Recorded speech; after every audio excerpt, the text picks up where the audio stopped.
Welcome. So I've been in freaking pain all week, and I don't know what the hell I did. I think I may have complained about it at one point that I slept on I woke up with neck pain or back pain or some shit, and I was going, oh, my back. But the fucking shit has not gone away. When is this going to stop? And I can't tell. It's one of these weirdo things. Back pain's weird. Kenny will tell you that it can be originating in a certain spot, but it radiates to other parts like a nuclear bomb. So what I think is a neck problem is also a spot in my lat, my latissimus dorsi, and I've been stretching it, and it doesn't. That's a bad idea. So it's so bad that when I use the mouse and rest my elbow on the armrest and lean on my arm a little, everything gets all fucked up. It's so ridiculous. I started using the mouse with my offhand, and it actually helped. Son of a bitch. Stevie says go to the chiropractor. I think I would go to my regular doc before I would go to a chiropractor. I don't, a lot of people say, oh, chiropractor. I'm like, yeah, I'm always worried about chiropractors. Now, if I ever get a chiropractor on this show to advertise, I'm not going to worry about a chiropractor anymore. I'm going to say how great they are, just so you know. By the way, look at Darla today. Look at how adorable she is. Bruce is too, but just that I'm just sitting here looking around at things, entertaining myself type of vibe. So sweet. She is on the mend, I think. She's after that horrible diarrhea rice incident. God damn. I got something I want to share that Linda sent along that, let's see, where was it?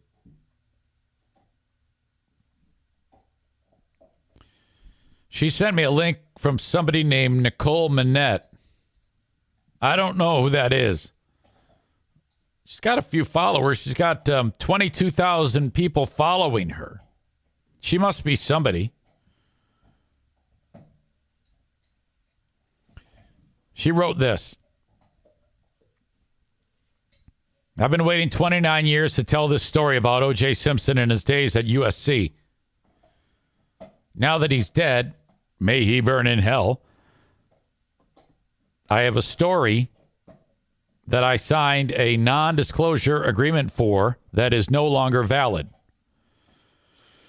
I was a junior at USC working in the Topping Student Center on campus in 1995. I was an administrative assistant to the president of student affairs that semester in the work-study program. In early 1995, Robert Shapiro and Robert Kardashian, both USC alumnus, or at least Robert Kardashian is a USC alumni, walked up to my desk and said they had an appointment with my boss. I was studying to be a criminal defense lawyer with a dual major in political science and international relations, so I knew who they were. The meeting lasted about 30 minutes. After they left, I looked at my boss like, what the fuck was that all about? He walked me outside, and we sat by the old sprawling big tree outside Topping, and my boss lit up a cigarette for the first time in years and told me I had to sign an NDA because I could confirm OJ's lawyers were there for a meeting. Then he told me what the meeting was about. Hang on, I got to drink this. Before OJ could graduate from USC, the university had paid off two families of two blonde white chicks that he had dated and battered. They had both gone to the LAPD to report it. One claimed he also sexually assaulted her in their relationship. The school had a vested interest in OJ going far in football, and they protected him from those incidents at all costs. OJ had been in custody for 6 months, and lawyers were in the discovery process for the trial. The trial about Nicole Brown Simpson and Ron Goldman. And OJ's friend Robert Kardashian, who knew OJ from also being a student at USC, thought it would be best if those stories never saw the light of day. So a large check was written, given to my boss, and they left. I'll never forget holding the check. Now, did you hear about this before now? Nope. That's how much power money enables. After he was acquitted, I changed my major to philosophy, psychology, double major. I understood that I could harm society more than not if I pursued law. This is also why I abhor the Kardashians. They're rich thugs, nothing more. Hashtag OJ is dead. So right away, what popped into my head was, you didn't have to sign the NDA, did you?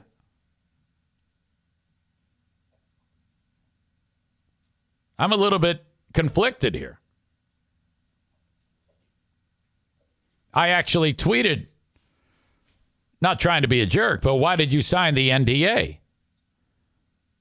I mean, if you knew the difference between right and wrong, as you indicated you did even back then, why the fuck didn't you say so? Or why the fuck didn't you? You should have avoided that. Said, well, no, I'm not going to sign that.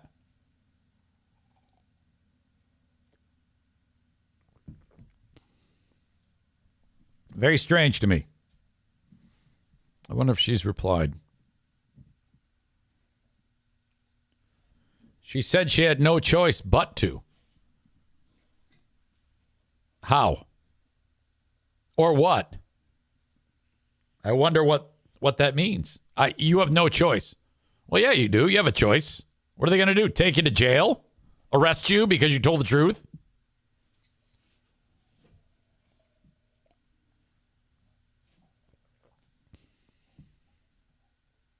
I'm curious to see her response. I've been put into that spot before, where I had an obligation to do what was right. I think I did the right thing.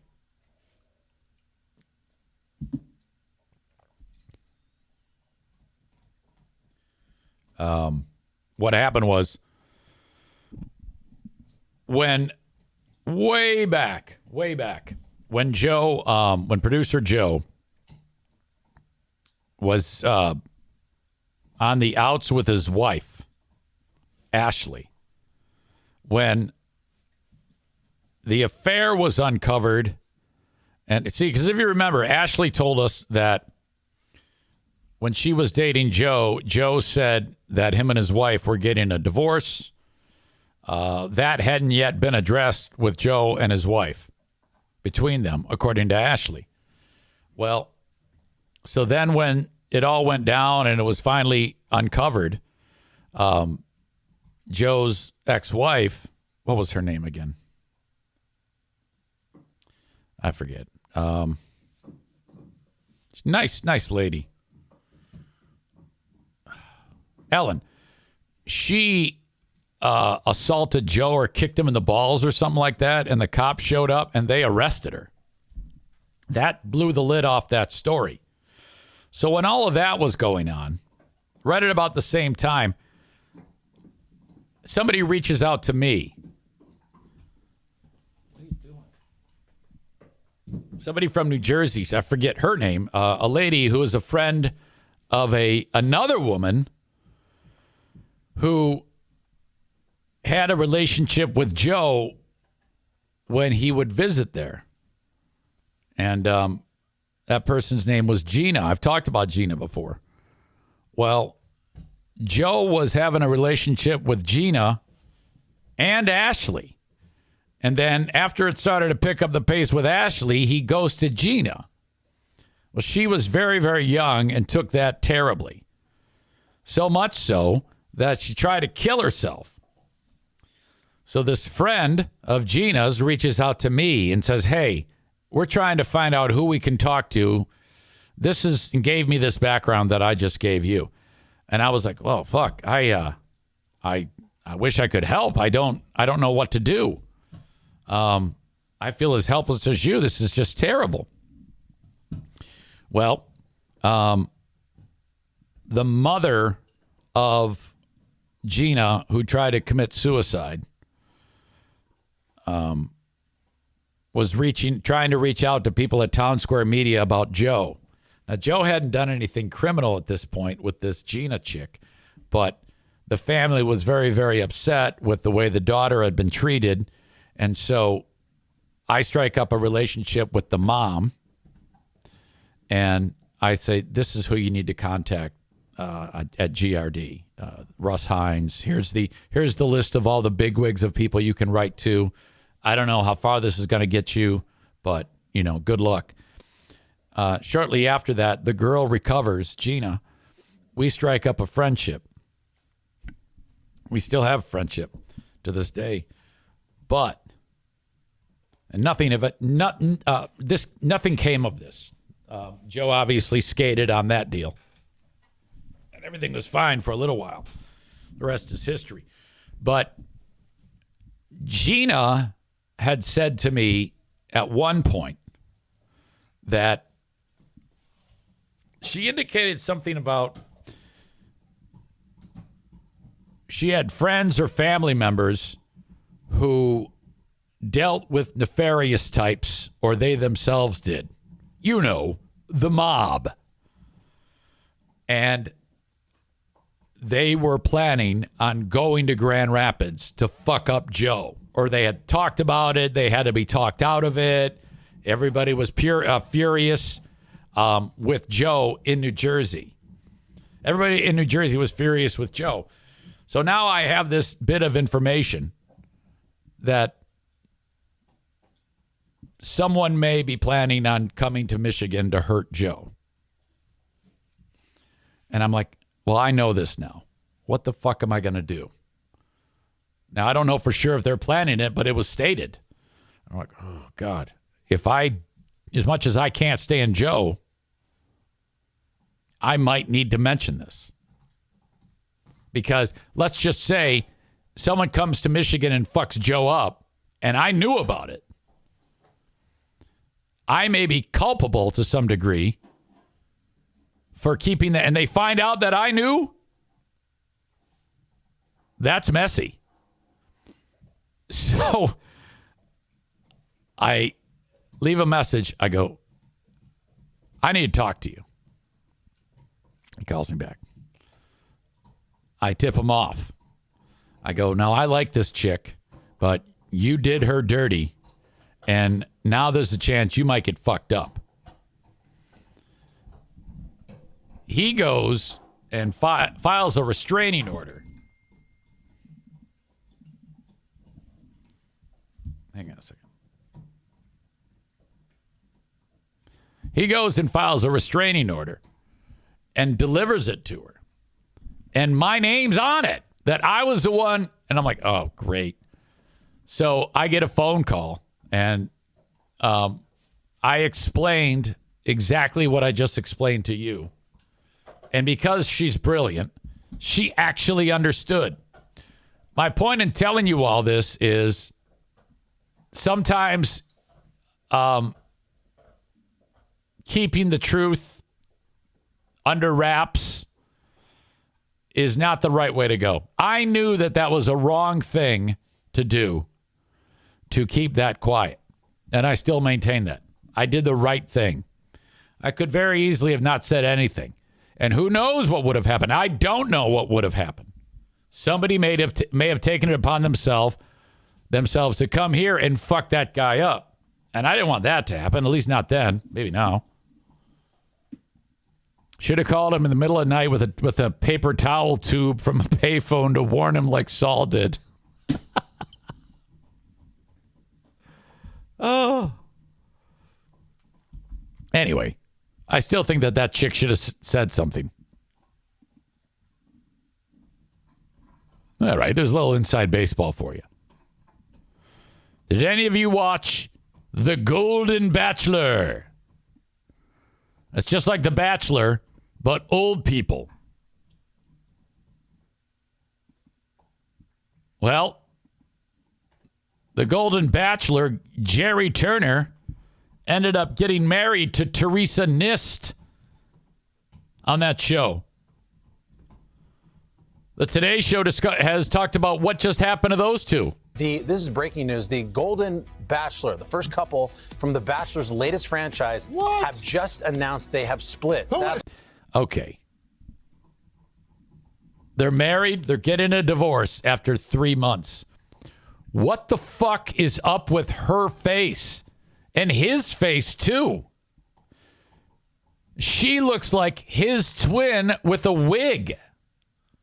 What a couple of ugly, ugly people. Seen that coming. Jerry Turner and Teresa Nist love story already comes to an end. The couple who fell in love last fall before tying the knot earlier this year announced this morning the news. Now a Golden Bachelorette is in the works. Of course. We're hoping that she has better luck. Wow, that was fast. Just goes to show old people can be just as stupid.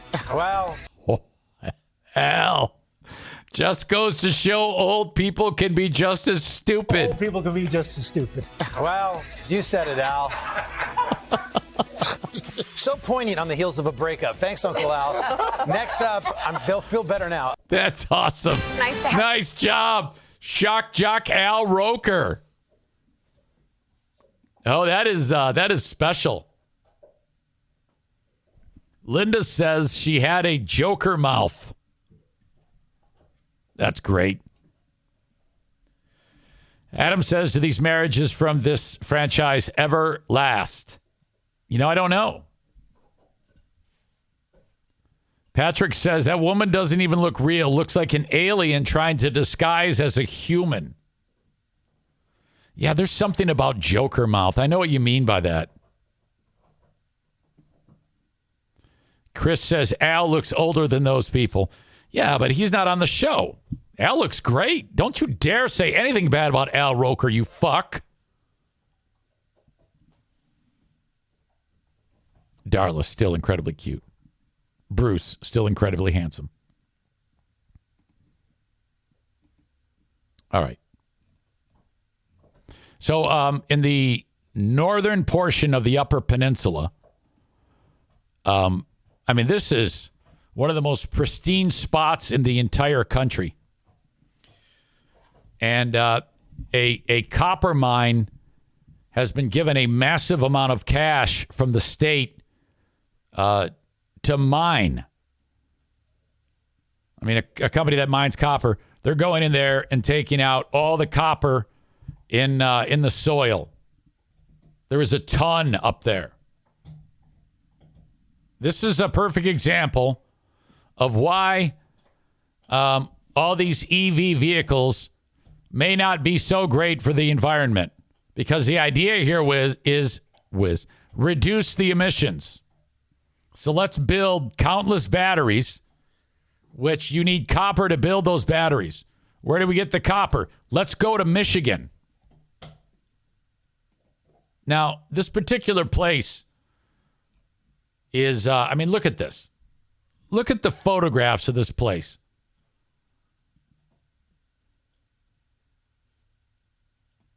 Absolutely pristine. This is in the area of what's known as the Porcupine Mountains. Absolutely beautiful. Now, this is an area that's been cleared. They cleared a large amount of the land and diverted tributaries that went into various other rivers. And they're mining it. And the plan is to dump the shit byproducts right into Lake Superior, effectively polluting the entire Great Lakes watershed. This is remarkable to me. We have a governor that is hell-bent on protecting the area between Lake Michigan and Lake Huron. There is a pipeline underneath the water that transports oil from Canada into Michigan.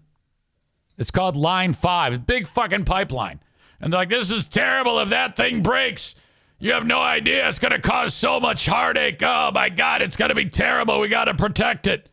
We got to do away with that. We got to do something. God knows what. The state of Michigan has approved this. They're saying, yep, go ahead. Do it. We approved a $50 million copper mine that is 100 feet from Lake Superior. They had to clear a section of the state park there. The forest that's part of that state park that they cleared, when I say cleared, they had to cut down all the trees, uproot them, move the soil, flatten it, get it ready for mining, is a 1 billion with a B, 1 billion year old forest. Now, they don't have 1 billion year old trees there. That doesn't exist. But that area, all it's done is been forest. My God. Now, the company said, well, that area it's like gold. 65 million pounds of metal, of copper, will be pulled from the ground in the 11 years that the mine is expected to be in operation. So what do? Copper mines are labeled as the most toxic to human health because they can release chemicals like mercury, arsenic, and lead. That has been identified as the top 10 chemicals of major public health concern. So they're going to use dig up the shit, and then whatever is there, pitch it in the lake. All the byproducts. Why do they have to pitch it in the lake? Why can't you just get rid of it another way? I don't know. Take it to Ohio or something. Copper is essential, used for heat, electricity, and renewable energy mediums like solar and wind power. Okay, great. Also used to create the batteries, wiring, and charging stations for electric vehicles, which are becoming essential, I hope not, as the U.S. pushes for more EVs. And I'm telling you, this is yet another thing that people are going to say, God damn it, I would vote for Biden, but he's fucked up. I got to vote for Trump. Donald Trump is going to get in there and he's going to say, fuck this EV shit. Let's go back to the old-fashioned way. God damn. The mine will be adjacent to the North Country Trail, which is the longest hiking trail in the country, which is drawn out across a 4,800-mile expanse from North Dakota to Vermont. North Country Trail goes all the way. Son of a bitch. I don't know. At what cost? It's crazy to me that we have a Democratic governor who is hyper-focused on things like the environment and cooling the planet, typical Democratic talking points. But when it comes down to it, something like this, I mean, follow the money. What's going on here?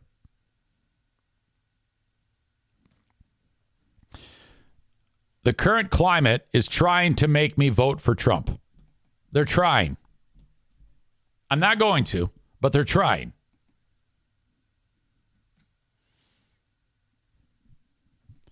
From dreamer to doer. It's about Don finding says the every right path and the politician right is people bought and to paid walk for. alongside Follow you. the money. At For fuck's Indiana sake. I Wesleyan think I'm playing two University, things at we once. help dreamers.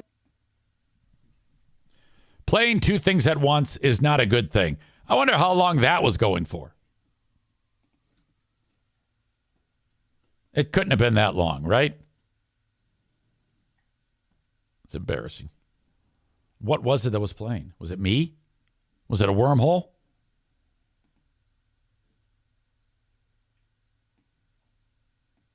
Kenny says, audio alert. All right. Be the first. Here's the latest. I got a story here.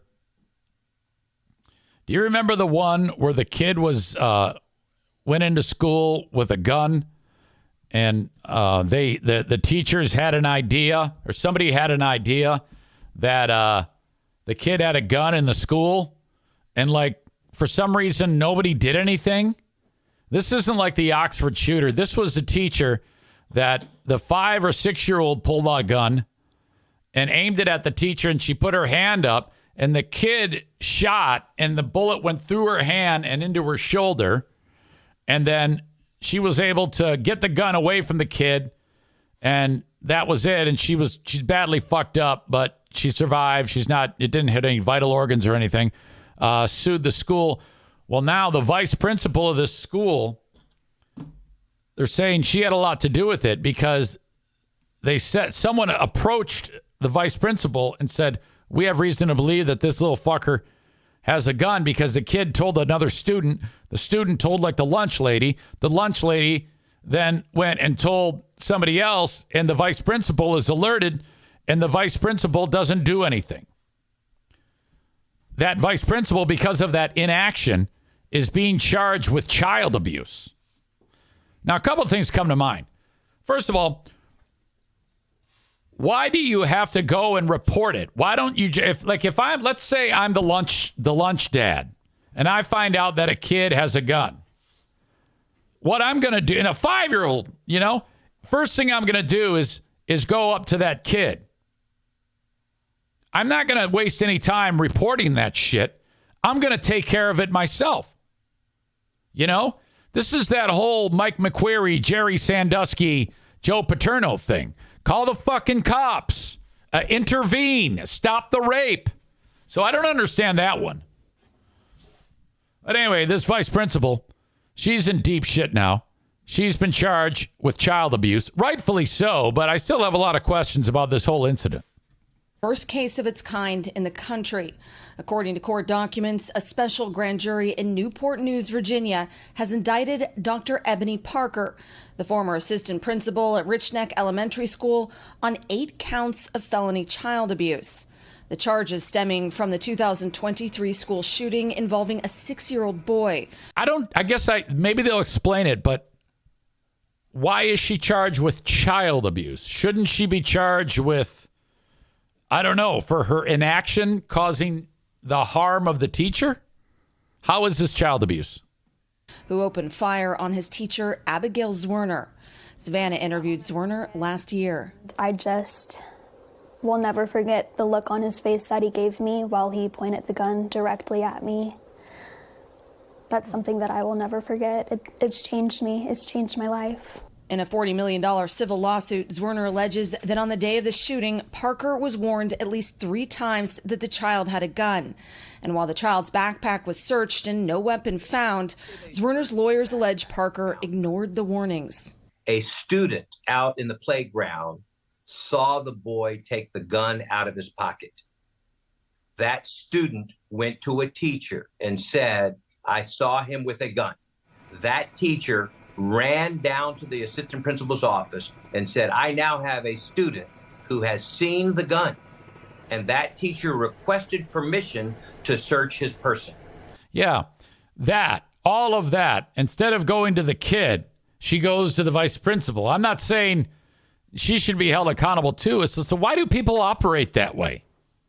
The time is not on your side in that case. In the time that it takes you to run to the vice principal and say anything to her, there could be a whole fucking yard of kids dead. And the assistant principal said, no. What should Dr. Parker have done? She should have called the police after multiple warnings that a child may have a gun. NBC News' attempts to reach Dr. Parker and the school for comment were unsuccessful.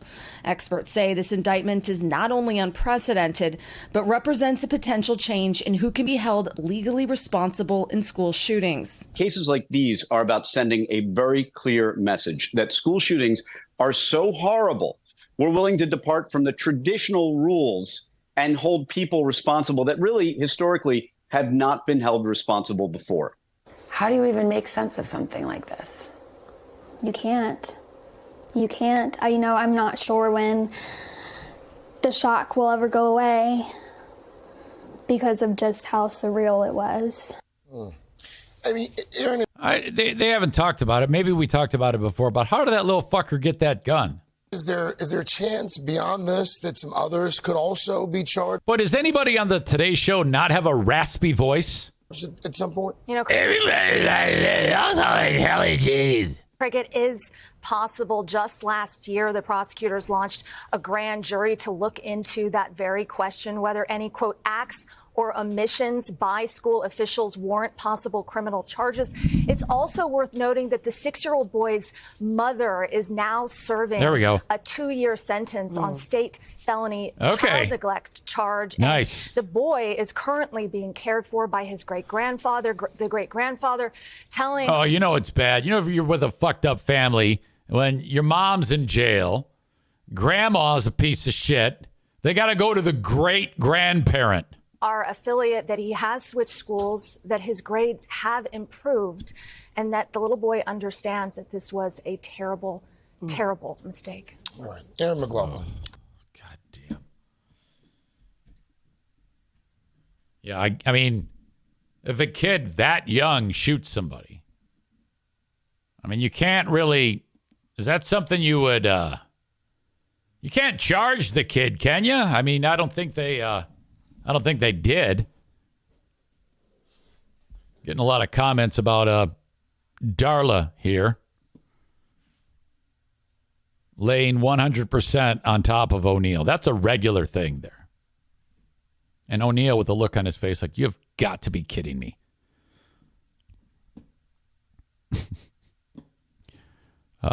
All right. So that's just crazy. I still don't understand 8 counts of child abuse. I mean, wouldn't a child have to be harmed? And I don't think any children were harmed, right? So it isn't really clear. They don't do a great job of explaining what exactly is going on there. More talking about chiropractors earlier. More women are accusing the Christian chiropractor of sexually assaulting them during appointments. That's right. This is what the Christian chiropractor looks like in Jail Orange. He's been accused of terrible things. Chris says, go full screen so we can see Darla. Please. All right, that's as good as I can do right there. I guess I had it on the small screen. Now that it's full screen, it should be perfect for your viewing enjoyment.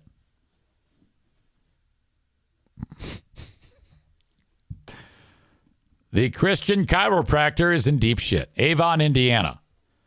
More criminal charges have been filed against Rock Bird, 61, of Danville, Indiana. He presented himself as the Christian chiropractor in order to make his female victims feel more comfortable and at ease before he would sexually assault them. He was charged Tuesday of this week with 4 new counts of sexual battery, a level 6 felony, along with a misdemeanor count of battery. These are but the latest charges filed against Bird as more of the chiropractor's victims continue to come forward. In September, he was arrested and charged with rape. The crime occurred in November 2022 with Bird accused of, this is going to sound terrible, so I'm just letting you know. This is from the indictment. He was working on the patient, and according to this, one of his fingers, well, this isn't written this way, but I'll just say it vanished. It disappeared from plain view. Quote, I thought that was what you wanted, he reportedly told the shocked victim.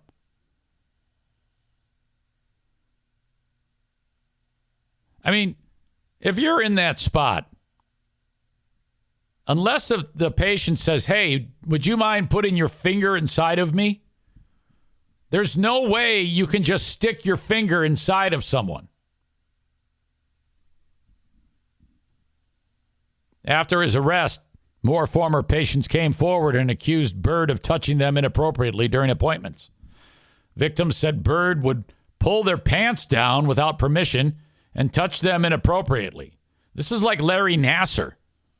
He also reportedly would press his genitals up against them.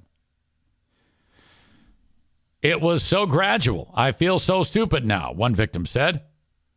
Bird was charged in October for those crimes, but that was not the end of his victims bringing his predatory. This is why when you see somebody in the news, they say, if anybody's had a bad experience, please come forward, because then they can get more on the caseload. That's been happening with this asshole, Rock Bird. More women came forward after seeing media reports about him. It's crazy, though, that you would have there and now 8 former patients that have accused this guy of sexually assaulting them at Cornerstone Chiropractic in Avon, the Christian chiropractor. Bummer for Cornerstone University. They're gonna, which is nearby here. They're gonna have to put out a statement that says we are not affiliated with the Christian chiropractor. Isn't it nuts though that you can have one person goes to the police and the story starts to get around and then everybody comes out of the woodwork. All those people wouldn't come out and say anything before. I can't wrap my brain around it, but that is more often than not the case. Women get sexually assaulted, hell, even guys, and they choose not to say anything. Now, I'm not going to lie to you. If I am at the doctor's and all of a sudden there's a finger up my asshole and it's not supposed to be there, I am not just going to say, wow, I'm glad that's over and leave. Okay? I will say, though, that the last time that I saw Byers, or the last time he had to put his finger up my butthole to check my prostate, I swear to God, I thought the tip of his fingers was going to fly out of my dick. That's how far up he was my asshole. And I'm like, oh. Now, I might have been sexually assaulted there. I don't know. I doubt it. But if I was, I wouldn't say anything probably because I did that before when I got molested at summer camp. It was years before I said anything.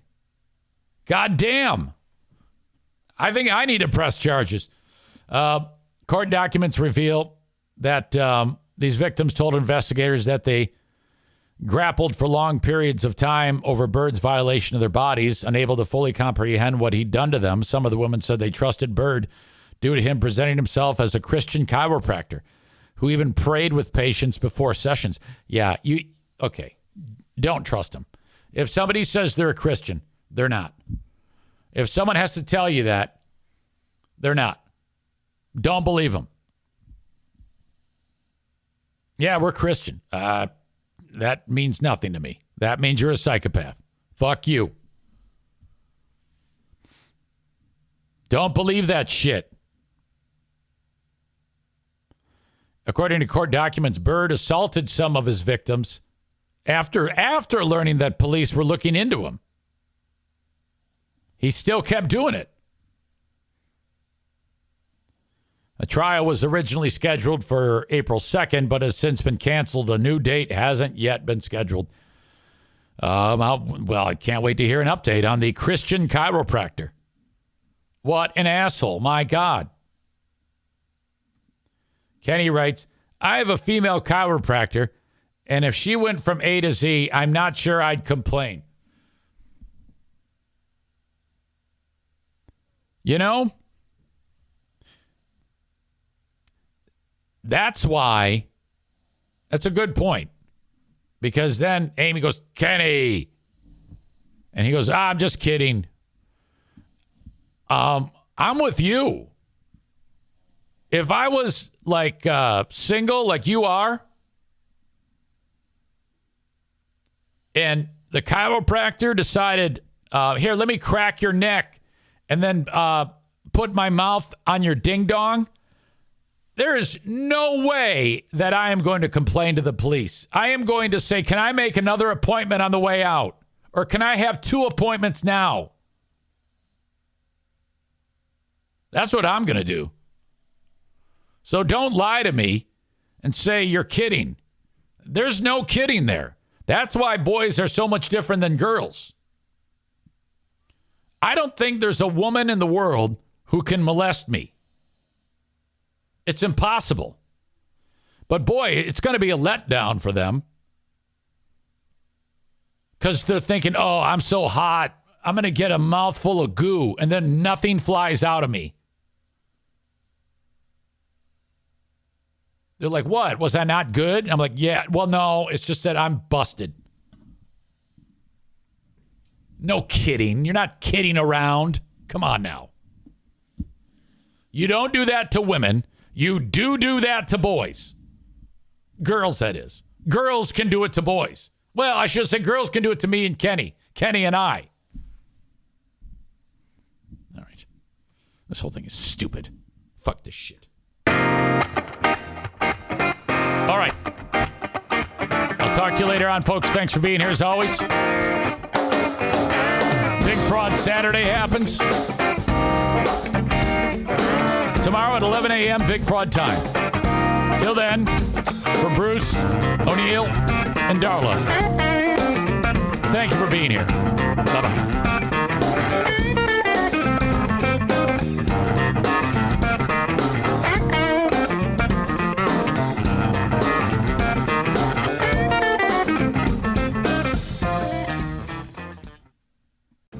Pizza!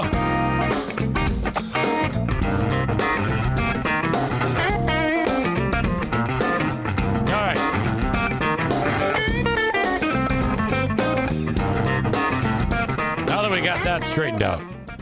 Welcome in. Welcome into the Patreon bonus podcast. Was just invited to an event that is going to make me very uncomfortable. I take it back. It's only going to make me uncomfortable if I let it make me uncomfortable. If I go into this with an attitude that this is going to be awesome, I will be okay. Sometimes I'm just a little bit off when it comes to social activities, socializing.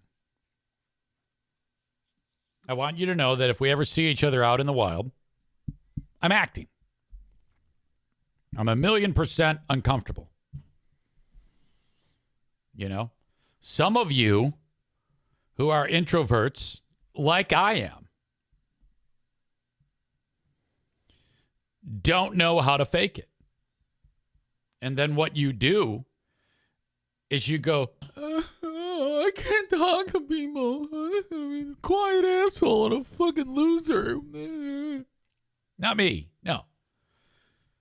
You got to sell that shit. It's not my fault that I was blessed with such good looks that makes me money. But I want you to know that I'm uncomfortable.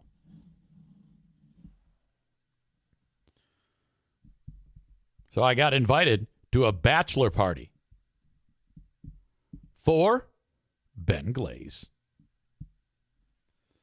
So it's going to be Ben and the people that are putting the party on, the best man or whatever the fuck. I don't know.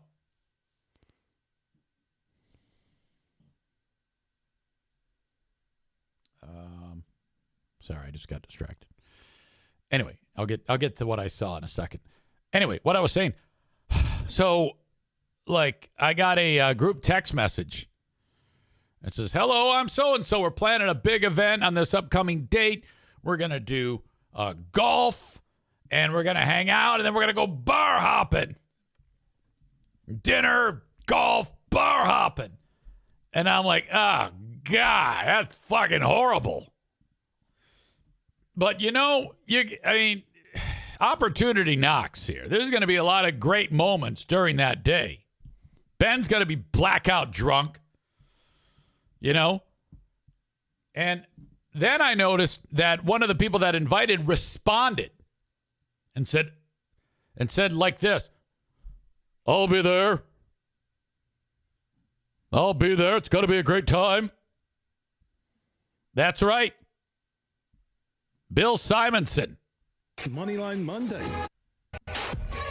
From that carnival ride up, I think was it in Traverse City? Let's sit back and enjoy this first. That looked like it was it's full of people, and it looked like it was going to tip over, and everybody rushed to help balance the thing.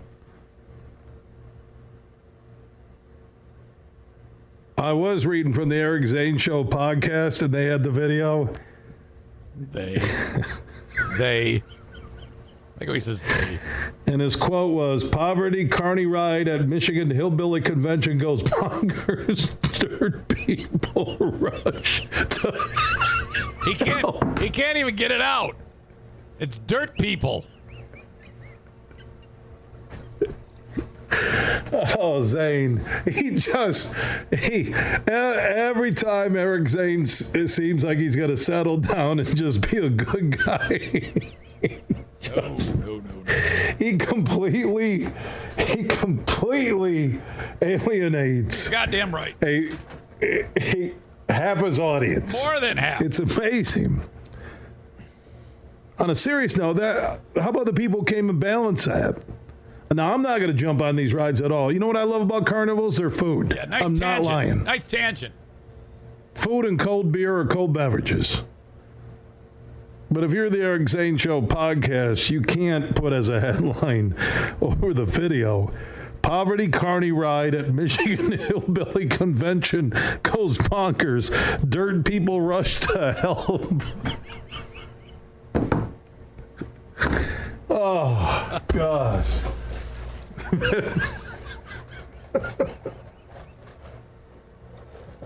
can actually hear his fat moving. I'm not going to stereotype carnies, okay? I'm not going to do that. Come on. I applaud the people who just all rush there to balance it, to stop the damn ride and let the people get off before there was tragedy. Mm-hmm. And the reason we can laugh is that there was no tragedy. Okay. And I think Eric should retract his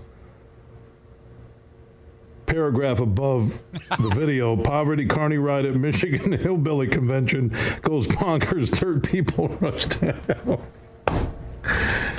24/7. The podcasts are free at the All huge. right.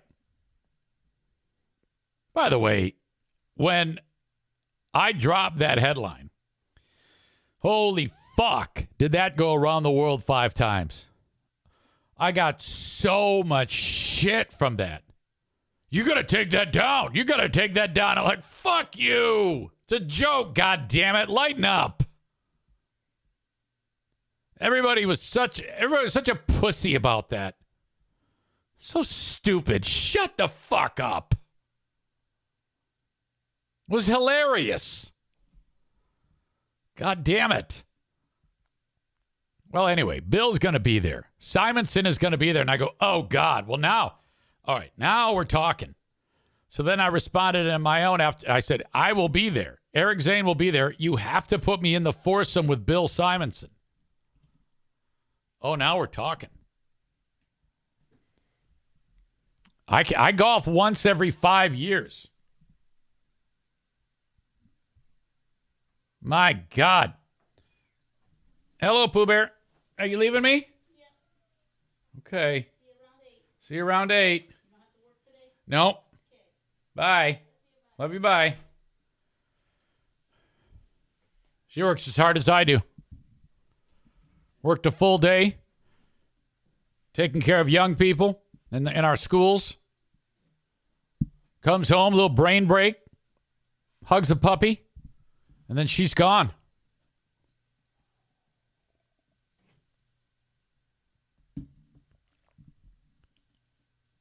I actually have no extracurricular activity going on this evening,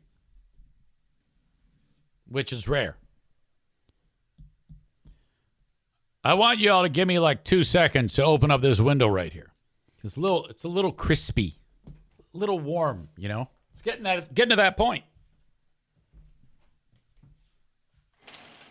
Just enjoy our friend Darla there.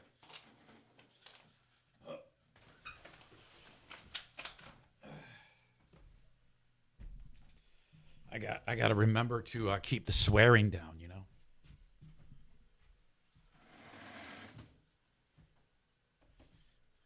My sweet neighbors, I don't want to piss them off. So if I suddenly start to swear, I gotta dial it. I can't be talking at this level if I'm swearing. I should just generally, as a rule, lower the volume, you know.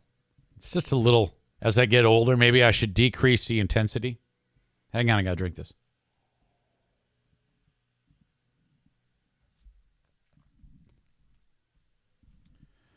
I'm late today, later than normal, because it was Take the NFK to the Doctor Day. I don't really have anything adventurous to report. The liver specialist is quite pleased. The question was asked, okay, any drinking? No. How long since your last drink? And I said, because sometimes I answer because he doesn't know. I go, well, when was the first visit with Dr. Bartnick? That's the liver doctor. We're talking to the PA here, who was as cute as a button. Oh, my God. Anyway. Little young, though. I think she was probably about 35. Much too young for your old pal, Easy. And I go, well, what was the very first visit here? Because Dr. Bartnick said, you must stop drinking. And it was that day. She goes, oh, my God. I go, yeah, it was like a light switch. She goes, that's really great. So, October of 2022, something like that. So, nothing major to report on the health thing. But before that, I walked downstairs and I finished up the free podcast. And then I gave him the update at some point this morning. I don't remember when I did. It doesn't matter. I walked down there and I gave him the update about when we're going to leave. Now, we have to be there at 1. And I said this is when we're getting ready to go. Wait a minute. No, I'm giving him the update. I'm explaining to him what the plan is, that we will be leaving at about 12:20, 12:25, something like that. So I come downstairs and I'm going to tell him that. And I go, hey, Kevy, we're going to leave at about 12:25 to be there at 1. But it's not that routine, because his brain works in a way that when he starts to hear you talk, his immediate first reaction, rather than just hear the words, process them, and continue on, is go, ah! About 1/3 of the way into the sentence that you're saying. Hey, Kevy, I'm guessing we'll be leaving around, and then when you get about that far, he'll go, ah! And it's so goddamn annoying. And I normally don't do this, but this was my face. Way annoyed. And I paused and I looked at him like, I'm going to stomp in your fucking throat. And I go, I was saying, which is passive aggressive for let me finish, fuckface, that we'll leave at 12:25. God damn, I hate it when he does. He does it all the goddamn time. You could say to him, hey, Kevy, how's it going?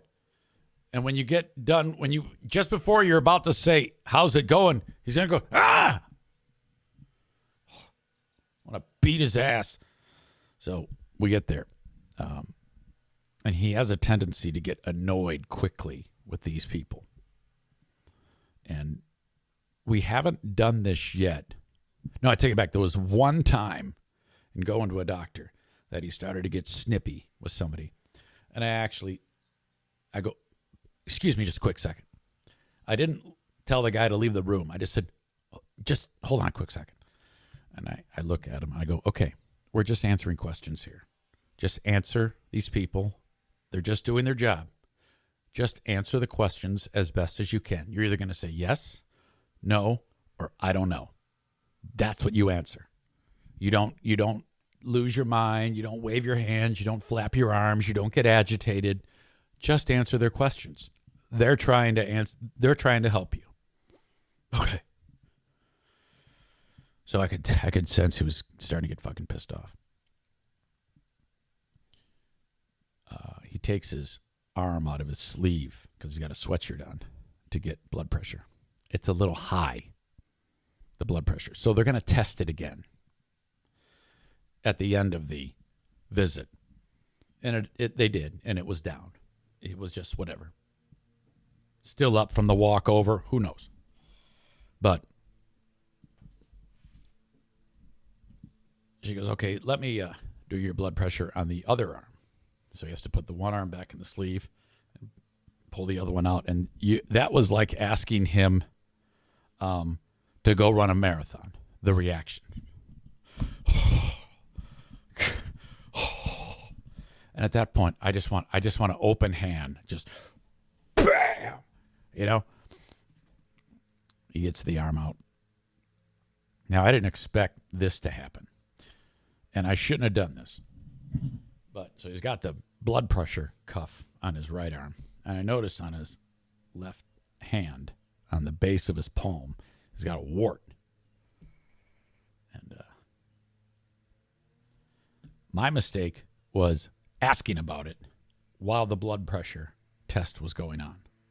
Because as the blood pressure test is going on, you're supposed to remain quiet and you're not supposed to move. So, forgetting that part of it, I go, hey, you got a wart there. We'll have to take care of that. Now, a normal person would just go, okay, cool.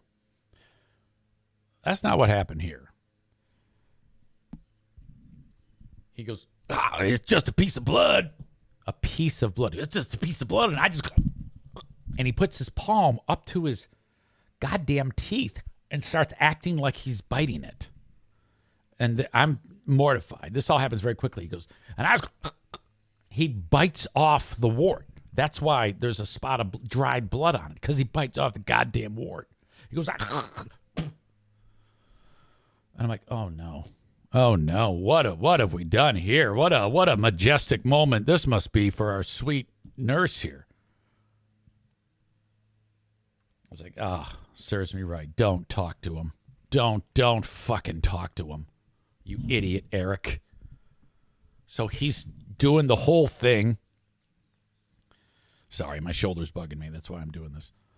And then it throws off the blood pressure reading. She goes, yeah. She goes, oh, sir, don't move. Don't talk. That's probably going to wreck our test. And he gets pissed at her. He's like, starts doing all this shit. And I'm like, God damn it, dude. What the fuck? It puts a chain reaction, a thing of event, all these different events taking place now, like dominoes falling. Because I made one comment. I go, oh, there's a wart there. I can take care of that when we get home. Because I got like that freeze compound W shit. That's all I'm talking about. Question, Megan asked, does he eat the wart? You know, I don't know. Again, I was as shocked as you were when I explained it to you. I just go, and he actually starts pantomiming what he does. God damn it. So then the nurse announces she needs to do another blood pressure. And it's like, he's so pissed now. He's like, God damn it. And she wants to go to the other arm now. So that's like, oh, so bad. He's so goddamn, I just spit bad. He's so goddamn pissed off. And I'm like, just shut the fuck up and sit there.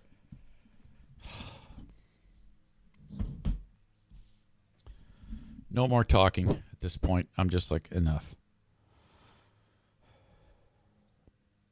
We got out of there, thank God. You know, it's my own damn fault because usually there's silence between us. There's not a lot of conversations. And not that this solidifies it. Just no. Not in, if we're alone in the house, maybe, but not out in the wild. Fuck that shit.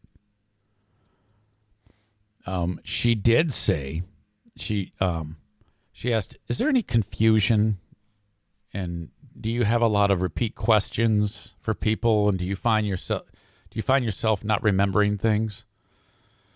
Because that sometimes goes hand in hand with liver disease. And he goes, no, but I'm thinking, And I go, no, I don't say anything right there. I go, how does liver disease, because he has liver disease, how does that affect your brain? She goes, well, when toxins build up, basically, I'm paraphrasing, you're fucked up. And that's when stupid shit starts happening. I'm like, well, goddamn, he asks the same goddamn questions all day. You know? Got a Griffins game today? Yep. Do you? Yep.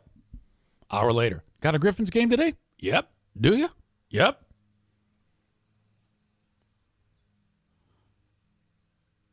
I'm in my suit and tie getting ready to leave. Got a Griffins game today? Yep. Do you? Yep. So, I don't know. But they indicated that he's doing very well. As well as, he gave himself cirrhosis.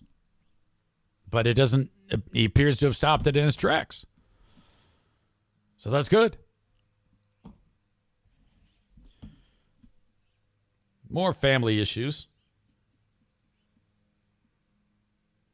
Oh, I think I might have dodged a bullet here.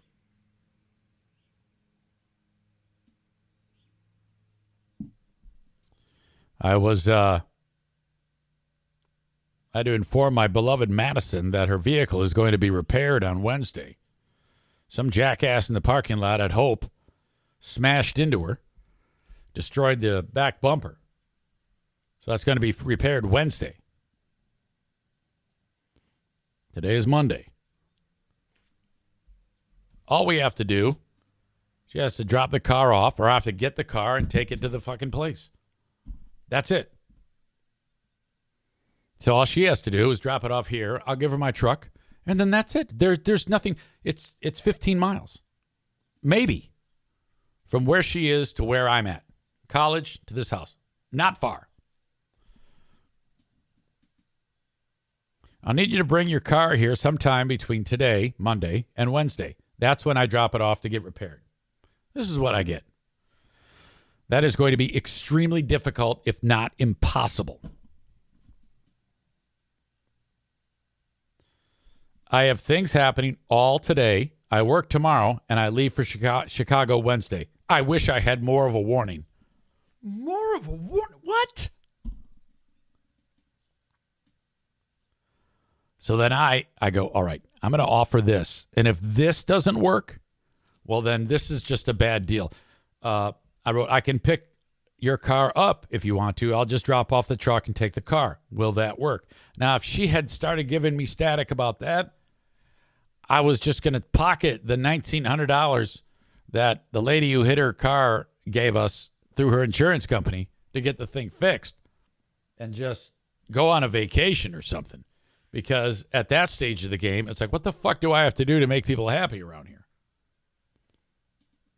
But she wrote, that's fine. I just may not be home. I will be home today from 6 to 7:30 and tomorrow between 1:30 and 3:30. Okay. All right. My God.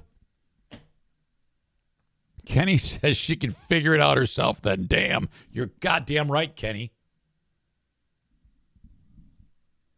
Jesus. Wouldn't that be something? Megan says concierge service. Let's watch this from the MMA fight over the weekend. Saturday night was, what is it called again? It's not called MMA. UFC 300. So this is the biggest pay-per-view ever. Like, I was talking with Dougie over at Bosco's, and he said this card is unbelievable. Now, I don't know shit about MMA or UFC or whatever the fuck, but he's really excited about it. He goes, no, seriously, like, this is the biggest card ever. Some guy from Grand Rapids is fighting in a championship fight. I don't know if he won or lost. Doesn't matter. This isn't about him. This is about, in this particular fight, some guy named Max Holloway is fighting his opponent. I don't know who the fuck it is. And there's 1 second left in the match. And then with 1 second, this Max Holloway, I think Max Holloway said, all right, let's go to the center ring and really kind of punch it out. And so the opponent, I can't say his name. I don't know. I don't fucking care. They just start beating the shit out of each other. And Holloway throws a right with 1 second left, and it hits the guy in the head, and it knocks him out. And so he wins the fight with 1 second left. Kevin Kuiper says Grand Rapids guy lost. Jamal Hill, is that it? Jamal Green? Jamal something? I don't know. I'll have to take your word for it. This is the Holloway fight with time winding down, 11 seconds left. This is cool because of the reaction and just the chaos here. 25. Holloway. Look at, he's saying, come on out to the center. He escorts him out. Come on out here, and we're going to settle this like men. That is cool. 5. Holloway shows some mortality. Look at this. Holloway just told him, stand right here. Oh, big connection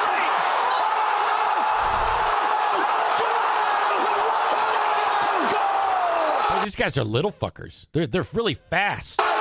Face first on the canvas. Holloway wins the BMF title. Oh my goodness. Oh my goodness. Whoa. Oh my goodness. They're gonna show a replay of this. He really rung his bell. Absolute stunner at UFC 300. Oh my God. There it is. Oh no. Just slept it. My goodness. Clean as can be. And the accumulation of damage. Did you see the snot and blood go flying off of his fucking face? Watch this. Clean as look at all that debris flying off can be. And the accumulation of damage was too much for Gaethje to take. Holy smoke. And this was a fight where everybody thought that Max was going to be outgunned. He was not outgunned. Oh my God. All night long. Look at this right hand that ends it. Right here. Wow. And what a result. What a result. Unbelievable. And on the biggest night of the year. Look at the clock. 3. These guys are winging. 2. Boom. Oh, no. I want to press charges because I paid 25. I don't know what the fuck that was. somebody to stay here. That's your problem. Sorry, ma'am. When an entitled squatter meets a no-nonsense cop. I've been here more than 30 days. Put it in the... What is this? I kind of want to see this. Well, that was spectacular.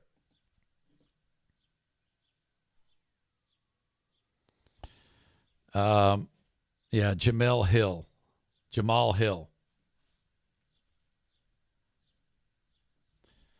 Ryan describes when guy got hit in the head, computer going into restart mode, critical failure. I have never been hit in the head so hard that I've lost consciousness. That sounds horrible.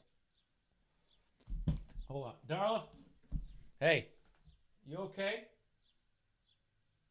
Okay. Ladies and gentlemen, she's looking at me like she's going to take a crap. Yeah. Okay. That's it. Like knockout in the UFC fight. That's it.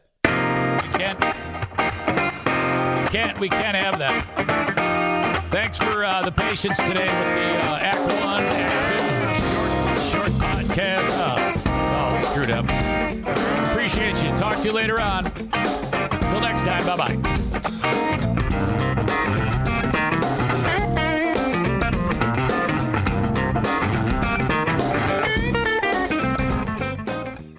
Wow, that's weird. It was all a wormhole through all that. That was fucked up. You're like, what happened? Linda says, I texted him asking if he was fucking with us. Now I'm worried. I thought I put a message in the chat But literally, what had started when I started the show on time again, Darla immediately starts freaking out. She wants to go outside. She's gotten in this habit lately of, she's really been telling me when she has to go. So I'm like, well, all right, well, I'm going to let you out. So I went over there and I had to let her out. And I actually went onto my own stream, and I don't know if it went through. And I wrote, hey, I'm running late. But what I didn't realize is that I had set it up so that it was in wormhole mode. That's fucking terrible. I feel so bad.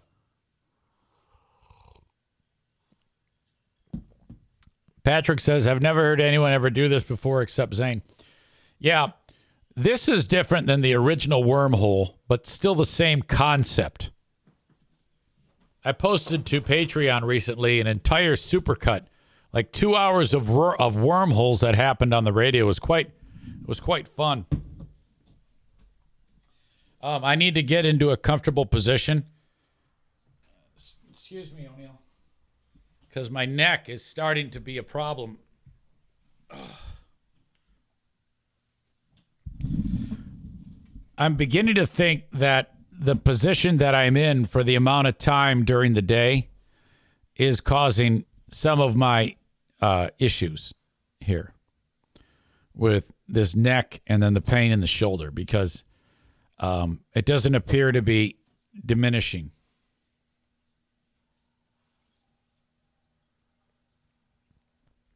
Take it back. It's somewhat better. But again, this originates in the neck. And if I put my neck at a certain fucking position, it's really bad. So sorry about that. Sorry about that. Chris says something known as tech neck.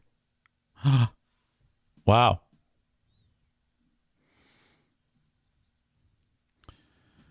Yeah, and when Darla, when she starts to... Hold on a second. I got to make sure she's not doing something she's not supposed to. Okay. You all right? She started to hey, let me out. And I was like, well, what do I do? Do I pull a Stu McAllister and just scream at her? I'm kidding. I wouldn't do that. Well, the extent of it would be like, no, stop. Uh-oh. Yeah, she's wound up. There's something going on with her. Now she's staring at me right now. She's going to start freaking out. She's doing it right now.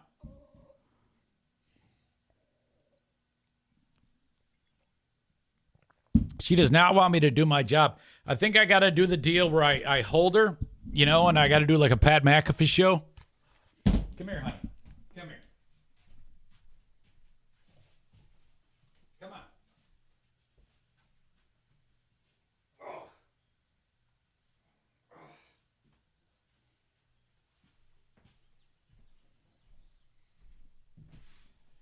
Oh, this is not easy.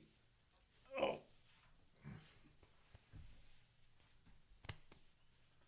So, if you're just listening to the audio podcast, you do not see what's going on here. But she's okay if we can do this for a little bit. Sometimes she just needs this type of attention, and then she calms down. This dog, when she gets fussy, when she's tired, this is the only thing that'll calm her down. Now, if this was Stu McAllister's dog, he'd beat it. He would beat the dog. Okay? But, you can't do that. You got to only love. And she's just the most precious dog. So, this is a rare look of me being sweet. Because I love her. I love her forever. Okay, we're going to go sit down now, honey.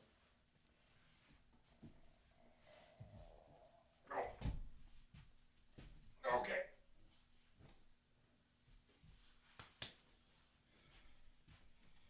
Oh. God, I'm getting too old for this shit. God. Look at you. See, now she's cool. That's all you got to do. Just got to love her up. She's good to go. Chris says, yep, that's where my neck issues came from, sitting in front of my computer all day. Oh, shit. Get a movable mic arm so you relax, man. Well, my mic moves all the time. I don't think the problem is that. But then again, I'm just assuming that that's my problem. I don't know that for sure. Got to get a Cairo on the podcast so you can go for free, Chris says. Yeah, I don't know if that's the answer either. Everybody here is a doctor, including me. None of us has any idea what the hell we're talking about. Okay? This is dumber than going to WebMD to figure out what's wrong. I don't even know that it's a pinched nerve. It could be a soft tissue cell sarcoma. It could be cancer. Sir, you have cancer. How do you want to treat that? I need a movable mic arm. What do you want me to do? Do the show like this? Hey, how's it going? Yeah, I'll just bend my head down and do it like this. Yeah, welcome to the show. I'm trying to suck my own dick. I wanted to subdue myself when I said that because the window's open. I'm looking for something. I'm looking for my weight that I like to lift. Maybe this cup will work. Kenny writes, that's why the chiropractor has a test included in your first visit to show you what's happening. What? Are you suggesting that, first of all, well, of course, I mean, I would say that anybody in any medical profession would start by trying to find out what's wrong. Are you suggesting that that's some like new technique in the medical world? Find out what's wrong? I love the Kenny one-size-fits-all mentality for what's going on with me and what's gone on with him. I'm going to guess that there might be some variance in the medical treatment between you and I. Not often do I sit in front of my doctor and he says, all right, I'm going to help you make it so that you don't waddle when you walk. And that's never happened to me.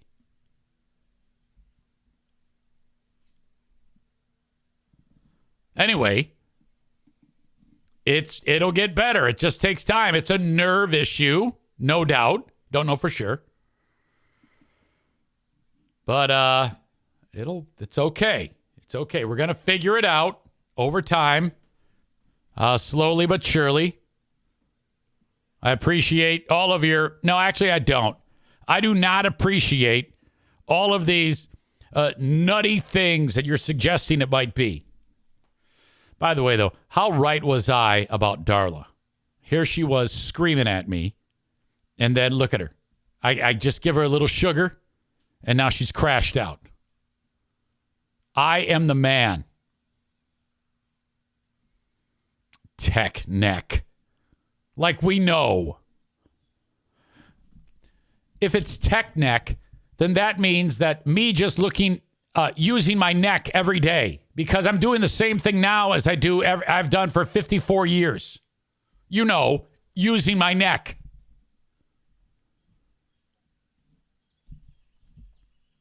You're all dumb, all right? Dumb suggestions. And it's always a dude suggesting it. It's never a chick. Chicks are so much better than guys, seriously. That's why I'm glad I'm mostly chick. All right. The hockey game will be on tonight at Bosco's Pub. The country of China is pissed off because the Beijing half marathon went down. And a Chinese guy won it. These two dudes from somewhere in Africa were going to win it. And they let up because they wanted the Chinese guy to win on his home turf. Now, in China, that's probably enough to get you killed if you don't win it outright. But these two dudes here, combined weight of like 86 pounds. God, they just look so fast. These are people who will run a half marathon at about 4:50 a mile every mile. They eased up to let this guy win the damn thing. How about this guy over here? He's like, yeah, I suck. I have no chance. This dude thinks he's got a shot. How about the body of a runner, though? This dude that eventually won it, he looks a little too bulky to be a solid runner. And this dude's just doughy as shit. I think he just snuck in at the last minute. He's just fucking around. These two who look like they're on a hunger strike are just fucking incredible. That's the body of an incredibly fast runner, but also more than likely injury prone. Well, this dude, he won the Beijing half marathon because these two dudes from somewhere in Africa, they're like, hey, let's give them a little send off for the host country. Let the Chinese guy win. As the three African runners approached the finish line, at least one of the runners appeared to wave him ahead. I can see that the four individuals have great synergy, a live sports commentator said as they entered the final stretch. Throughout today's race, these four remain together consistently and maintain communication with each other. The Beijing Sports Bureau outlined that this is not good, that you cannot let someone win. This is the end of that race that's causing the controversy. It's, well, who gives a shit if they want to let them win?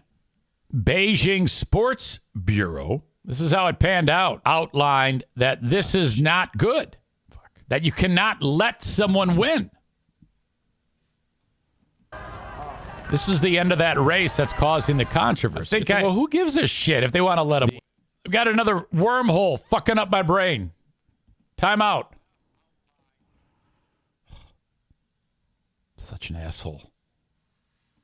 Me and my wormholes. Now I don't even know where I'm at. What the fuck? Okay, now I got it. I swear. It's on Chinese Twitter.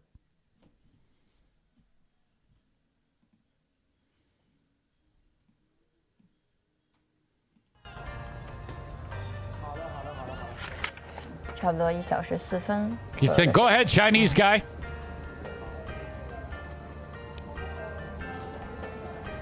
还有最后的一段路，终点就在前方，何洁加油！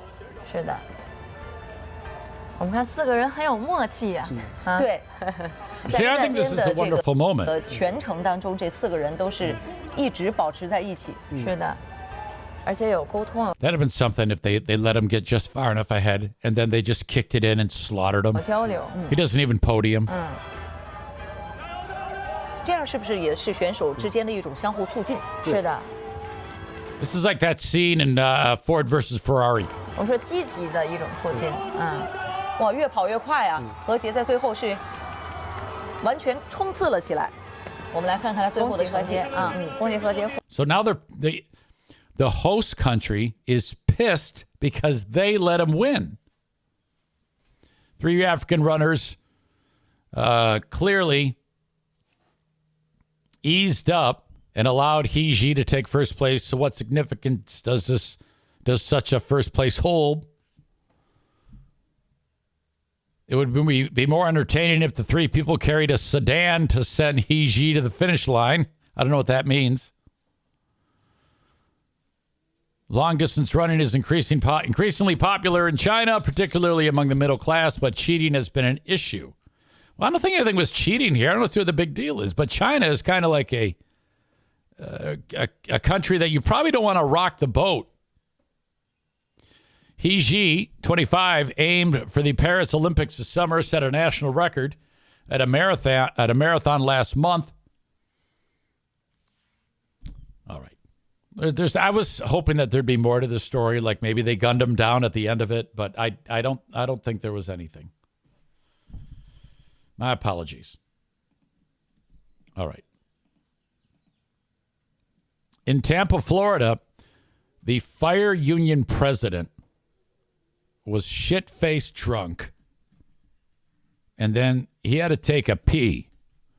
So he whipped out his ding-dong, and in front of a cop, didn't know he was in front of a cop. Cop says, "What's up?" And then the next thing you know, he's getting arrested. He actually said, "Don't you know who I am?" Now, when has that ever worked out where a person has said, "Don't you know who I am?" And then they said, "No, who are you?" And then, you tell them, or they say, "Yeah, I know who you are." It's never had a positive outcome. Okay? The union president for Tampa firefighters invoked his official position while appealing for cops to let him go after St. Petersburg, Florida, police watched him pee in a downtown parking garage. Quote, "Do you know who I am?" asked Nicholas Stocco to a cop. The cop said, "Nope." That's the risk you run. Nope. You can't do that. This might be the audio of it. I don't know.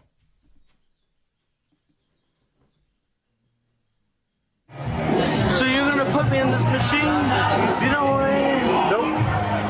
You got your ID. Are you gonna put me in this? You gonna put me in this thing? That was great. So you're gonna put me in this machine? Do you know who I am? Nope.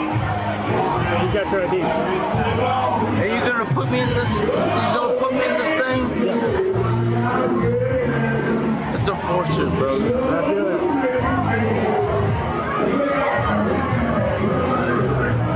That's so unfortunate, man. I would never do that to you. I would never do that to you all. Yeah, you're a fucking firefighter. All right? Maybe if you were a cop, you might have a little life in you. But cops and firefighters, I mean, I guess they work together. But when I was watching the cops versus firefighters hockey game, the cops wanted to beat the firefighters' ass.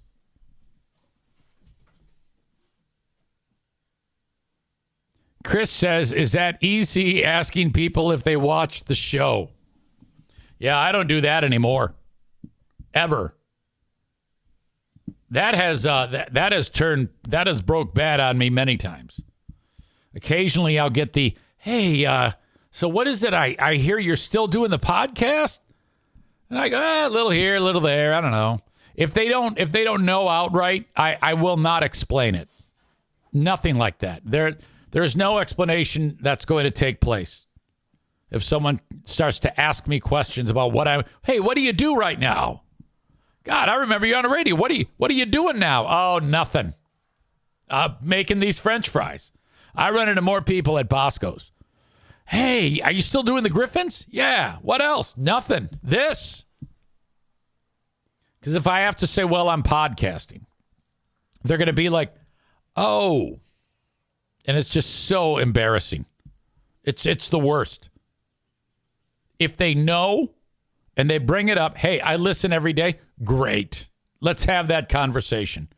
But I gave that up years ago of trying to, "Hey, guess what I do?" Yeah, whatever. Nobody gives a shit. Nobody gives a fuck. Anyway, I would never do that to y'all. He soon added, then he said, and that's not on the recording we just played, "I work with you guys." Was taken to the police station, charged with disorderly intoxication, a misdemeanor. 10 days later, the charge against him was dropped. It's not clear what changed in the case. I think a little home cooking. He was suspended from his position April 5th as a city fire inspector. All right, so that's about that. There's look at this dude. Oh, no. Aram says, just say I have a very successful podcast. Give it a listen if you have a chance. No way. I can't do that.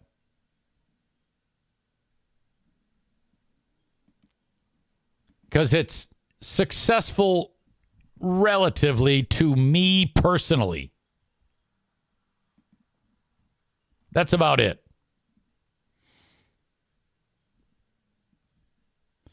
He said, it's so unfortunate because at the end of the day, I didn't do anything wrong. Well, you did, said the cop. No, I didn't, said Stocco. Yeah, seriously, dude, come on. Courtney Love is in the news.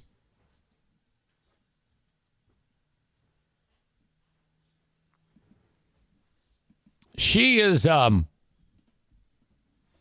she's speaking out on, of all people, Taylor Swift. There's a meme going around, or a tweet of hers, a quote, and whoever tweeted it here wrote, she may have killed Kurt Cobain, but Courtney Love is spitting straight facts about hashtag Taylor Swift.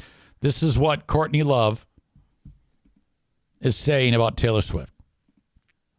Quote, Taylor is not important. She might be a safe space for girls, and she's probably the Madonna of now, but she's not interesting as an artist. That sounds very jealous to me.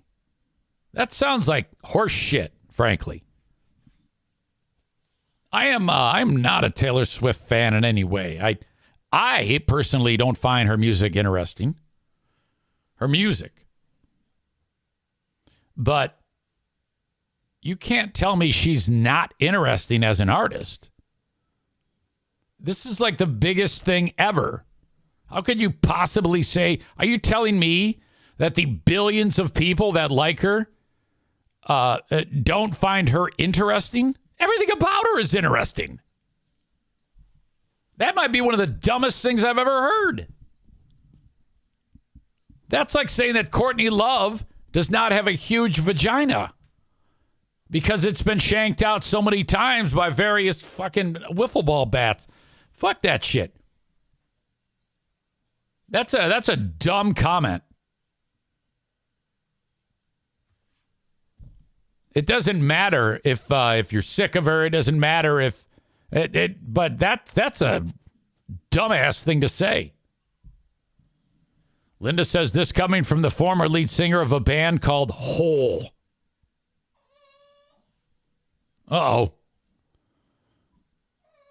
Somebody's crying again. What is it? What is it, big girl? All right, I'm going to go let her out. I'm out of gas anyway. My shoulder hurts. That's a stupid-ass thing to say by Courtney fucking Hole or Love or whatever the fuck her name is. And I'm no fan of Taylor Swift. I mean, I don't dislike her, but come on. All right, folks, thank you so much. Talk to you down the road. By the way, look at that hair. Look at that hair. See ya. Thank you so much. Bye-bye. Christian Blatt and I do Who Are These Broadcasters in 14 minutes. Thank you, and bye-bye. Oops. Fuck that shit up. All right, now I'm saying goodbye. See ya.